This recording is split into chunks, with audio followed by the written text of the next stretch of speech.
Good evening, viewers. We would like to thank you for tuning in to the local ABC 11 News in Raleigh, North Carolina this evening. It is currently 5 p.m. on Tuesday, August 20th, 1977. I'm Amber, and tonight we have several stories for you.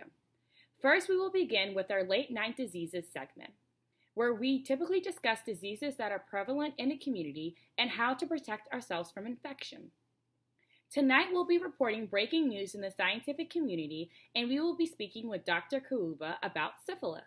Dr. Kawuba is an epidemiologist who earned her PhD in public health from Johns Hopkins University. She is currently working at the Center for Disease Control, CDC, in Atlanta, Georgia. Following, we will discuss the funeral arrangements to celebrate the life of Elvis Presley, as well as the Supreme Court ruling on the use of Medicare for abortions. Let's get started with the late night diseases segment. We just discovered an experiment that went drastically wrong, the Tuskegee experiments. In an experiment designed for the perfect purpose of scientific advancement, a number of African American men were abused and subject to acts of cruelty. The focus of the study was for researchers to observe and record the progression of syphilis in blacks. Some predicted syphilis progression was different according to race. Thus, the researchers felt that this experiment was necessary to record the natural history of syphilis in hopes of justifying treatment programs for blacks. In Tuskegee, Alabama, 399 African American men who were already infected with latent syphilis were recruited for this experiment. Most were illiterate, poverty-enduring sharecroppers. Taking advantage of their ignorance, the men were not informed of what diseases they were suffering from, nor its severity. Rather, they were told they were being treated for bad blood. Nonetheless, the scientists never intended to treat the subjects, even when penicillin, an antibiotic that kills the bacteria that causes syphilis, became readily available. Thus, the subjects were led to suffer from this degenerative disease. This study raises a few questions such as, is it okay to mistreat and abuse human beings in the name of science? And how does this correlate to the Belmont Report, which set the new ethical standard for medical practices? Here to discuss this horrendous disease these men suffer from is Dr. Kawuba.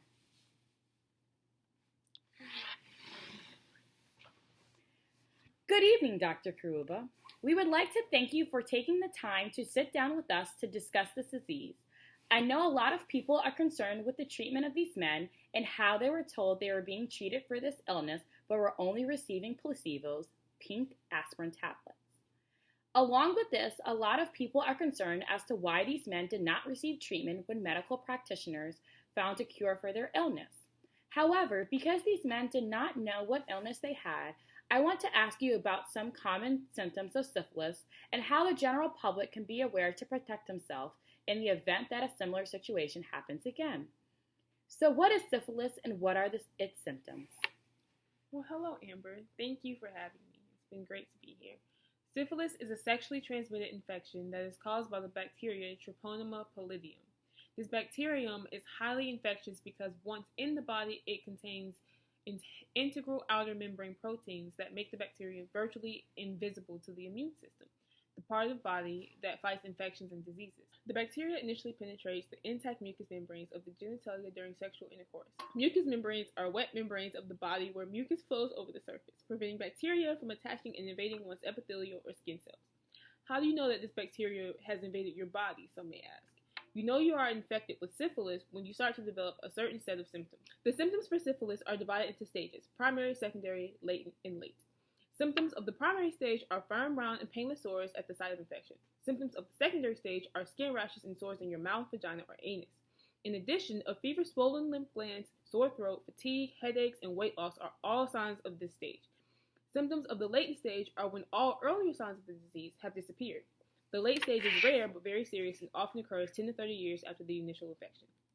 Symptoms of the stage include difficulty coordinating muscle movements, paralysis, numbness, blindness, dementia, damage to internal organs, and even death.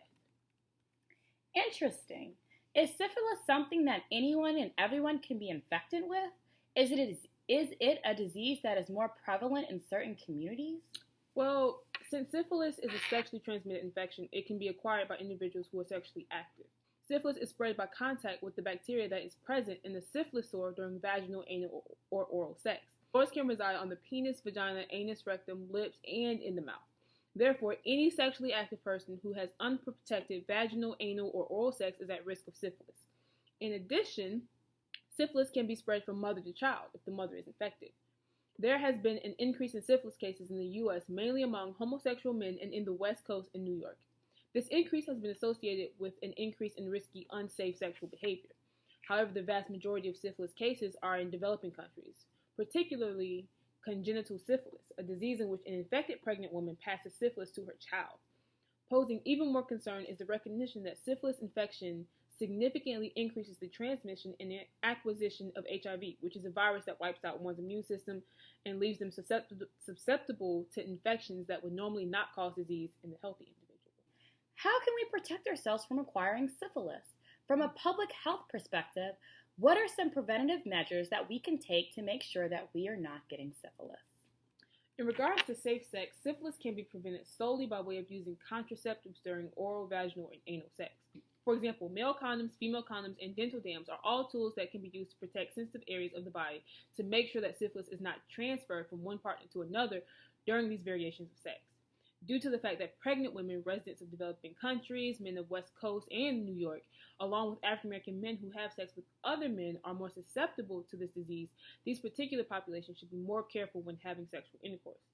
In addition to these preventive measures, sexually active partners should make sure to get regular physical examinations due to the fact that Treponema pallidum bacterium is virtually invisible to the immune system.